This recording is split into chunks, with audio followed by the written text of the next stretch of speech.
Et salut toi! Bon alors, février c'est le mois de l'amour, de la guimauve et des petits cœurs. Alors perso c'est pas du tout mon délire. Et pourtant je me suis dit pourquoi pas me renseigner un petit peu sur la romance. Ouais, parce que quand on se moque d'un genre, vaut mieux le connaître quand même. Sinon tu passes juste pour un gros con.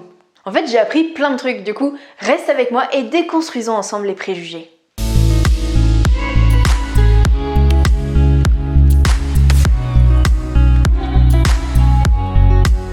Alors la romance en fait c'est un sous-genre, c'est clairement en fait quelque chose de bas de gamme. En fait c'est un petit peu ce que le porno est au cinéma, c'est-à-dire qu'on a des acteurs, des réalisateurs, des scénaristes, mais au final on s'en branle.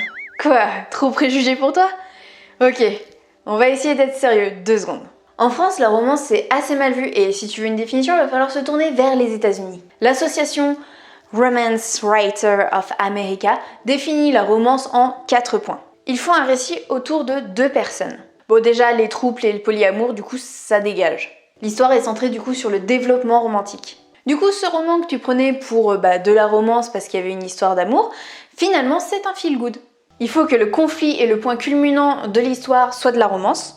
Encore une fois c'était un feel good ou alors de la chick lit sinon. Et pour finir il faut une happy end. Mais et Roméo et Juliette alors? C'est de la tragédie ça mon pote et pas de la romance. T'en as qui vont pousser la définition à son extrême et du coup qui vont cloisonner le genre juste avec des couples hétérosexuels. Donc bye bye homosexuel, pansexuel, bisexuel, asexuel, tout ce que tu veux. Et pour les plus rigides, le couple doit se rencontrer au début du roman, c'est pas négociable. Du coup, adieu aussi la romance nordiste entre Kevin et sa cousine Jennifer. La plus vieille romance en fait c'est Pamela et la vertu récompensée qui a été publiée en 1740. C'est un roman ultra innovant pour l'époque, déjà parce qu'en fait c'est écrit du point de vue de l'héroïne mais surtout parce qu'il y a une happy end, ce qui est clairement pas commun à l'époque. Et finalement, malgré son succès, le genre il prend pas vraiment. Du coup il va falloir attendre plusieurs décennies pour que ça fleurisse vraiment et puis qu'on puisse voir apparaître des auteurs comme Jane Austen ou les Sœurs Brontë. Mais c'est au début du XXe siècle que le genre va exploser avec les fameux romans d'amour sériels. Comment ça? Tu sais pas ce que c'est? Pourtant c'est de ça que tu te moques justement. Et ouais parce qu'en fait à partir de cette époque on va diviser le genre en 2. D'un côté t'as les romans d'amour sériels. Ces romans à l'espérance de vie aussi courte que la carrière musicale d'Helmut Fritz. Ça m'énerve. En gros il y a un tirage unique, comme pour Helmut Fritz. Et au bout d'un mois, on retire le roman des rayons et on crame tout simplement les invendus. Est-ce que j'ai besoin de le dire? Ça m'énerve. Et de l'autre côté, t'as les romans qu'on va appeler de littérature générale. Ici, le roman, en fait, il va être plus développé quand même. Il va y avoir des intrigues secondaires et surtout, il va y avoir des personnages en dehors du couple. Des personnages développés, on s'entend. La romance contemporaine telle qu'on la connaît aujourd'hui, elle arrive en 1972 avec Quand l'orage s'apaise. Et là, le roman sériel, il explose. C'est connu, hein, c'est un genre de meuf écrit par les meufs. Détrompe-toi, parce que des mecs qui lisent de la romance, il y en a, et surtout, des mecs qui en écrivent, t'en as aussi, et de la bonne. Tellement bonne que, en final, quand ils ont des pseudos qui sont neutres ou féminins, on est persuadé que ce sont en effet des femmes. Sexiste, tu dis? Non.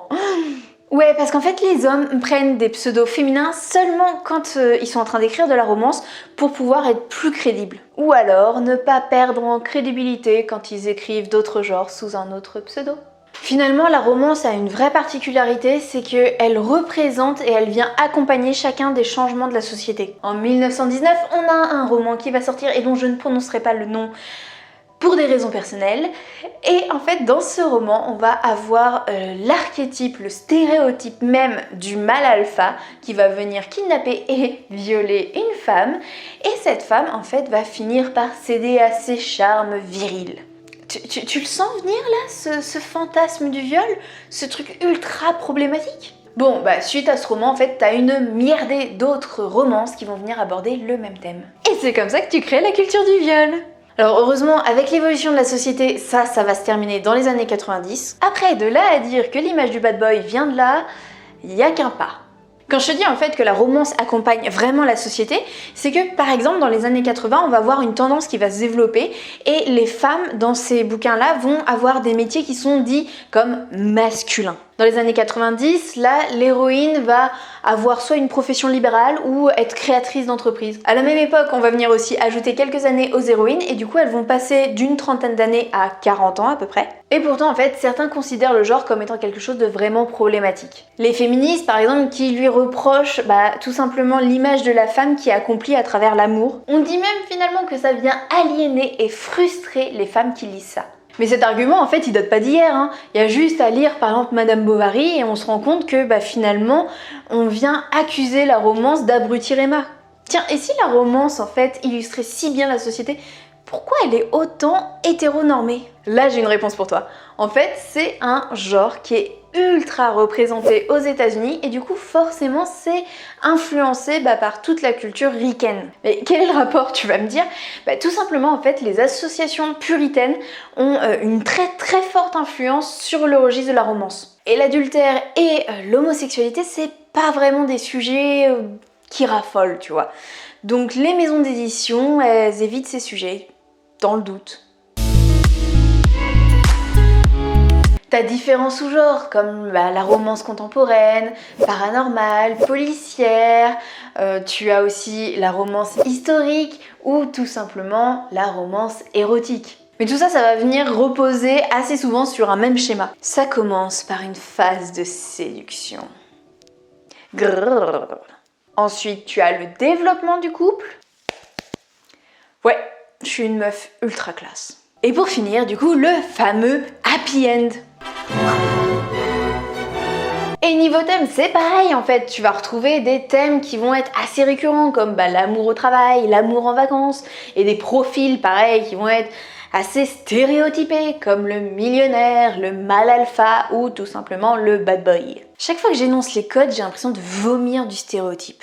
Tu sais, si la romance finalement est si liée aux sociétés et aux mentalités, ça veut dire qu'elle peut les influencer. Alors au lieu de lui taper dessus, pourquoi on mettrait pas tout simplement en avant la romance qu'il nous faut? Une romance égalitaire, engagée, une romance à l'image des différents spectres de l'amour, une romance qui casse les codes pour venir accompagner le changement. Faut tout simplement arrêter de penser que c'est un sous-genre, parce que si on a encensé des auteurs comme Jane Austen, ça prouve bien une chose, ça prouve que le problème, c'est pas le registre en lui-même, c'est son utilisation. Voilà, c'est tout pour aujourd'hui, j'espère que cette vidéo t'aura plu. En tout cas, si c'est le cas, n'hésite pas à t'abonner à la chaîne ou alors tout simplement à laisser un pouce bleu.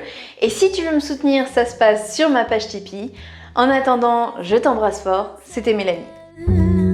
Étincelle qui t'a déçu, sans elle tu seras la plus belle.